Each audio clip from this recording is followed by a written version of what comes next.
Hey everybody, it's Sean Waters. Welcome to the Wisdom Workshop. Today I felt compelled to share with you what I know about mindfulness for depression and anxiety. I'm going to give a little disclaimer and then we're going to go into what mindfulness is, define it. I'm going to guide us through two different exercises and talk about how to do different types of mindfulness practice, because there's a lot of different ways to practice mindfulness practice. Then we're going to look at how to use or why we're doing mindfulness practices to begin to reframe and get some separation from identifying with the mental states that arise and fall based on the conditions that we're in. And then suggest some further resources for you to go further. I heard yesterday that depression and other mental disorders connected to it is the #1 leading cause of disability in the United States for individuals between 15 and 44, and that 2/3 of people who have a diagnosable mental disorder do not seek treatment or do not seek help. This is a personal one for me, as a lot of my good friends have struggled with depression and anxiety, and myself as well have gone through periods of a variety of depression. That was really difficult for me to deal with, even with this training. So the first part, this disclaimer, this is not meant to diagnose. This is not meant to substitute for any kind of real medical advice, nor is it meant to diminish the severity of the spectrum of these kinds of mental disorders and functions. If you are in a case where you are completely numb to the world or not able to feel, that's a bummer place to be, and I would encourage you, if you can, to reach out and get help from that space to whoever you might reach out to. There are people that want you in this world at your best, and there are people that want to help you. I almost guarantee it. So reach out to those people if you need that help. Secondly, I am not going to be talking about exercise, which is the #1 scientifically proven treatment for depression that really helps. So exercise and diet are huge parts of this that I am not going to be getting into. But there is also, you can seek pharmacological help. I did want to say on that it's interestingly, increasing studies are coming out that show that selective serotonin reuptake inhibitors, the #1 antidepressant prescribed in the United States, are only marginally more effective. We're talking 2% more effective than the placebo. So that's not to say that they don't work for some people, and the chemical imbalances and lack of serotonin and disordered neurological, biological functioning is very real. And as we'll see after this presentation, it's kind of another good reason to not take your depression so personally, which is what I did and got me into trouble. So that being said, let's dive into what is good here. So as a disclaimer, mindfulness defined. Mindfulness is just the conscious, deliberate presence in the moment and the conscious, deliberate attention on what is happening. It is not an opportunity. It's not an attempt to think less. It is not an attempt to empty your mind. So one of the biggest misconceptions we have with mindfulness meditation, and it is a form of meditation, is that you're trying to stop your thoughts. Is if you go into it with that expectation, it's not going to work, because your thoughts aren't supposed to stop. They're supposed to keep going to help your brain work in general. So one, don't try to stop your thoughts. What you're working for is a non-evaluative, non-judgmental, non-reactive, simple awareness of what is going on. That means you are not, when thoughts arise, you are not judging them as good or bad. You're not evaluating them as helpful or unhelpful. You're just noticing them. So in that sense, mindfulness is actually the beginning of the path of meditation in traditional early Buddhism. It starts with mindfulness, moves to concentration, samadhi, and then into vipassana, insight. So you start with mindfulness to train your mind to be aware of what's going on without reacting to it. That enables you to go deeper into states of concentration where you can hold your mind on certain states or certain objects for longer, and you use that to focus on insight meditation into the nature of reality. We are not going into Vipassana, and if you're going to do a 10-day Vipassana retreat, I would take that incredibly seriously, as my teacher thought that was very irresponsible to move people straight to Vipassana without having them start with mindfulness, then go to concentration, before moving into the deep end of a 10-day silent retreat where all you have is your thoughts. Literally can make people go further into disordered thinking. So that being said, mindfulness is a form of meditation. And one more note on this, the word for meditation in Sanskrit is actually bhavana, which is translated as cultivation. So we think meditation, the English word meditation doesn't have that connotation of gardening that the Sanskrit word does. So when you're doing this, we are cultivating a certain kind of way to use our brains and experience. We're cultivating a certain kind of deliberate, conscious attention to what is without expectation, judgment, reaction, evaluation of good or bad, what's going on. Okay, so that's what it is. It's deliberate, conscious, present of the moment in a non-reactive kind of way. Now we need to look at how to do it. Well, the good thing is about this is that there is a lot of ways to bring your attention to attention, just pay attention deliberately, consciously.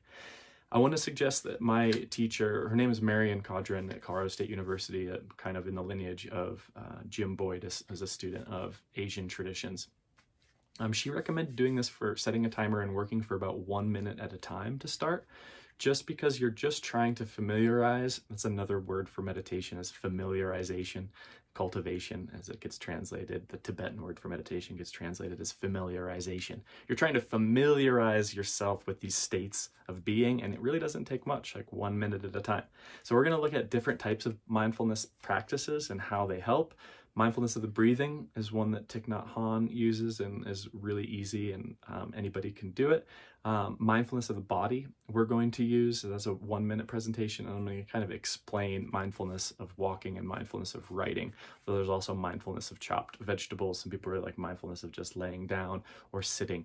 I never have been able to be a sitting meditator. When I sit in one place, my body's uncomfortable. It makes my mind race in unhelpful ways. And so it's been hard for me to get much out of a sitting meditation practice. I'm much more of a walking meditation person. So I'm going to talk a little bit about that. So are you ready? I want this to be interactive, and hopefully you'll get some experience of what this feels like. We're going to do breathing mindfulness first. And all this is we take a series of 3 good breaths. And when we breathe in, we say, breathing in, I am breathing in. And breathing out, I am breathing out. Breathing in, I am breathing in. Breathing out, I am breathing out. Breathing in, I am breathing in. And breathing out, I am breathing out. How was that for you? Like me thinking about this, I'm feeling almost these other thoughts in there. I'm not, there's other things going on where I'm going to go next and so on and so forth. But I'm still able to bring my attention back to that. It's actually kind of soothing. I'm just aware that those thoughts are happening. The second method, and you also can pair that with other kind of box breathing. If you do the count 4 in, hold 4 seconds, exhale 4 seconds, hold 4 seconds, or Andrew Weil's 7 seconds in, count of 3 hold, 8 seconds out, and using that counting as a mechanism to kind of anchor your mind on a particular thing.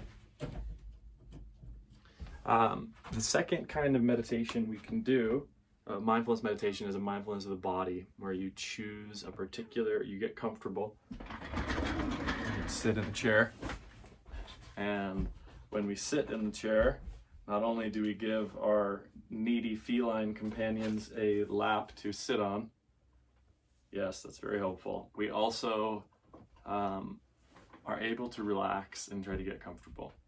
So sitting in a chair, with our back straight, we choose one point of our body that's kind of standing out to our attention. In my case, it's my sit bones and my lower back. I'm actually going to go with my lower back up against the back of this chair. So you choose one point of your body, and then you set a timer for a minute, and for that minute, you just bring your attention to that part of your body. And so you're being mindful of that one point of your body. You need to pick a spot on your body that doesn't hurt or that doesn't feel good. It should just feel neutral, because again, we're practicing non-evaluative, non-judgmental, non-reactive awareness, what Thich Nhat Hanh calls bare attention. So I've got that point on my body set. I'm going to set a timer, and then I'm just going to put my attention on that part of my body.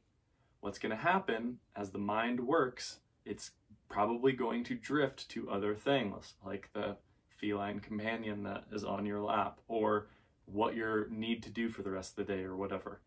That's totally okay and normal.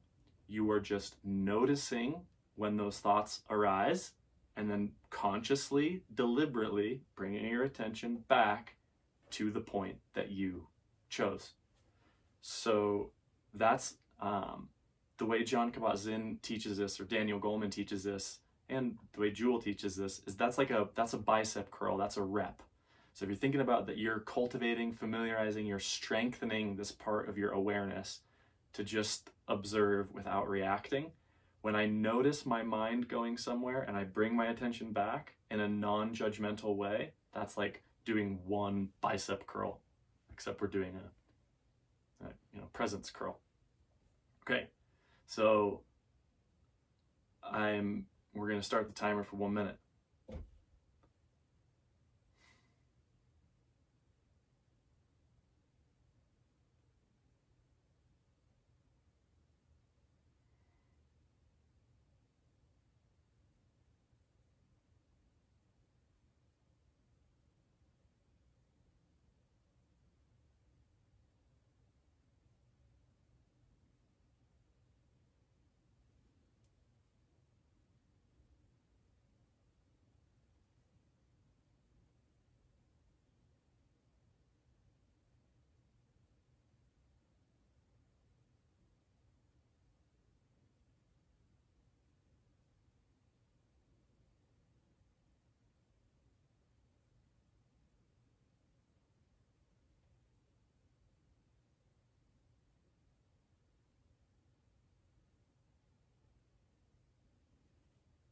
Okay.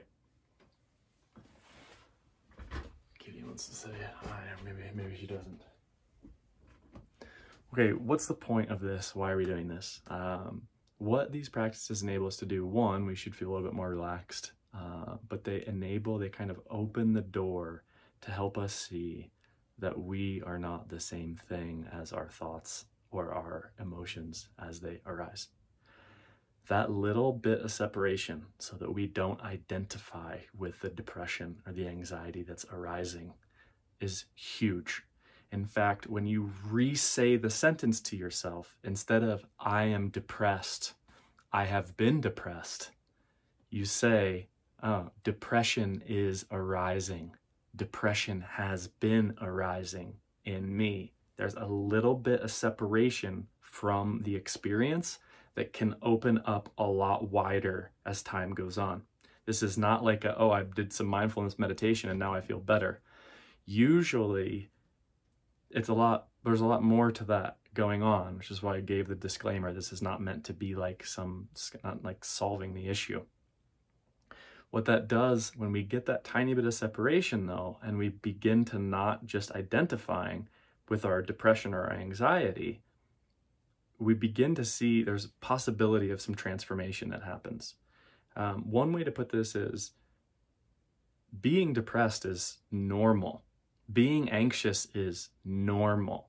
Those are good emotional states that are alerting us or signaling to us that something in our situation is not quite right. And by situation, I mean our thoughts, our media consumption, the world that we live in, all of the circumstances that are interpenetrating with who I take myself to be. Something in there is not quite right.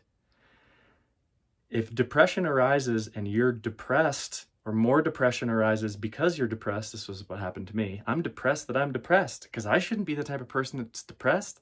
I have got all this advantage and all these opportunity and all these people that care about me. Why am I depressed? Now I'm ashamed that I'm depressed, and I'm depressed that I'm depressed, that I'm depressed, that I'm depressed, and that starts to spiral down. Same thing goes with anxiety.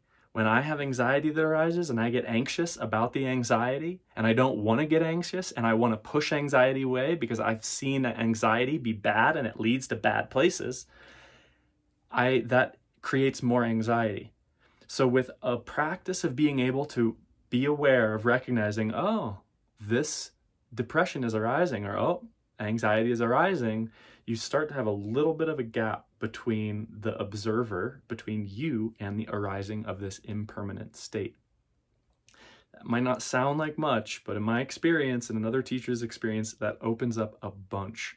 Then we get the work of people like Susan David and other people that write about vulnerability and emotional honesty with ourselves. And we see how this really actually is a super powerful tool to begin rethinking and reframing our experience. So when depression comes up, if we can, instead of pushing it away, we go, okay, this is part of being human. What are you trying to tell me? What is wrong? What do you need? And we can show up to ourselves with a bit of compassion, because no one told us how to live through a pandemic. We didn't get an instruction manual on how to work with the people that we're quarantining with. There's room for compassion for us.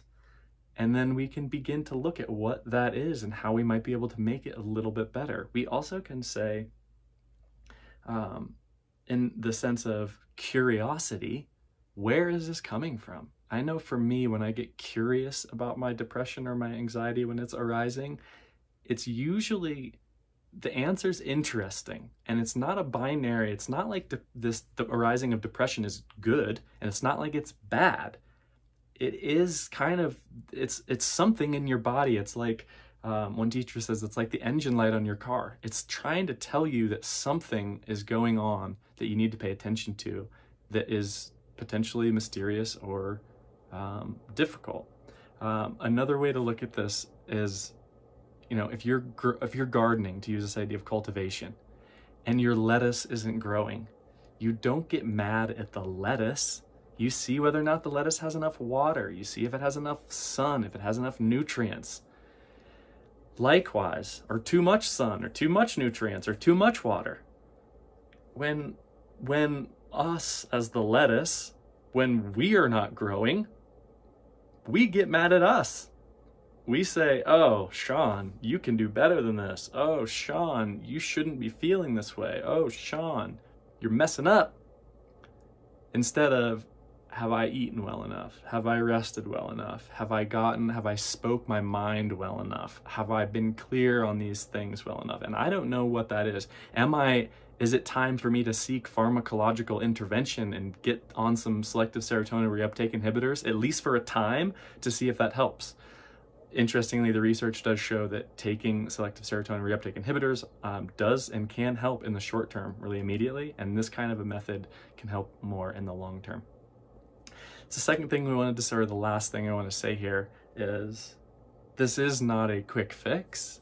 This is a practice, but interestingly, it's a practice that you can make, or that I felt like I made a lot of progress in by just doing it like a minute or two at a time, to just feel that.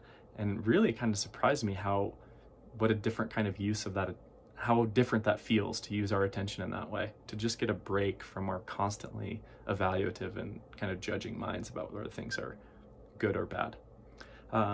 So in conclusion, I want to give you some resources that you can take this further if you want to continue studying this further. I just want to remind all of us that we are not our thoughts, that thoughts arise, and the conditions and circumstances that we're in do not define us, although they are a part of us. So I hope this helps,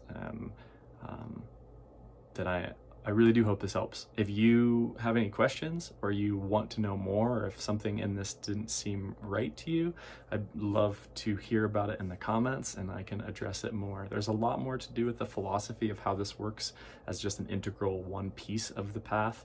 And I know for me, zooming out on my personal experience, that mindfully writing, like having a writing practice in the morning where I'm so many things going on in my head almost all the time, that just putting them down on paper, or if I wake up in the middle of the night and my mind's racing, if I go and turn on a yellow light, a non-blue light, and just kind of write it all down, instead of like trying to push it away, I just get it down. That really helps practice, one, that non-evaluative, non-reactive awareness, but two, it just kind of dumps and I end up feeling better. And secondly, walking. There's a practice of mindful walking where you just feel the movement of your body. You breathe in the air, you feel your body on the earth moving. It usually takes about 10 or 15 minutes for me to actually really get the benefit of that, but once I start getting into the benefit of that and I start moving, maybe start doing a little dancing, start feeling my body and start feeling the earth, almost always helps me be like, okay, why are we bumming out? And it's not we that are bumming out, I'm just bumming out mental habit patterns arising in the complex interdependent thing that we call ourselves. That's another topic, looking at the philosophy of self and Buddhism. But for this one, you don't need any of that. You can be a complete Christian person, whatever, and this should work, because this is a psychological mental technique to have greater clarity and awareness and presence to ourselves and to what we're feeling. So if you like this, there's some resources that I would suggest I can put down below. The books of Jon Kabat-Zinn. He's got a great one called Coming to Our Senses. That is kind of the story about how he integrated mindfulness-based stress reduction, or MBSR, into his medical practice at a time when it was pretty revolutionary, and the responses to that in terms of pain reduction. And it's a really entertaining story as the introduction of these really ancient methods into quote-unquote advanced hospitals in the United States in the 80s, I believe. I might have that date wrong. It's might have been 70s. It's great book. It's a bigger book, but a fun story, and Jon Kabat-Zinn has got some great resources online. Thich Nhat Hanh has got a great audiobook on the art of communicating that's all about mindful speech and mindful listening. Highly recommended. He's got another great book called Pebble for Your Pocket, which is kind of Buddhism for kids, not in a dogmatic kind of way, but just introducing some of these key ideas, how to deal with anger. Really nice, easy, digestible. It's written for kids, but it's the #1 book on Buddhism I recommend to people that wanted to learn more about this. Pebble for Your Pocket. He's also got a great book called Living Buddha, Living Christ, if you're approaching Buddhism more from a Christian angle of unconditional love and where the intersection between those two traditions lies. Mindfulness-based stress reduction, there's a lot. MBSR, you can just Google that and find instruction on that. It's really a powerful method to reduce distress and to reduce unhealthy kinds of stress. And lastly, the work of Susan David on emotional agility and being able to be agile with our emotions and interpret, recognize, try to start understanding our emotional states as signposts to help us make valuable changes in our experience, rather than just beating ourselves up as this is good or this is bad, how we're feeling. So I hope this helps. I hope that you can continue to practice mindfulness if it is helping you, and that if this is valuable to you in any way, that you hit the subscribe, like, share buttons. And that's all for now. Thanks.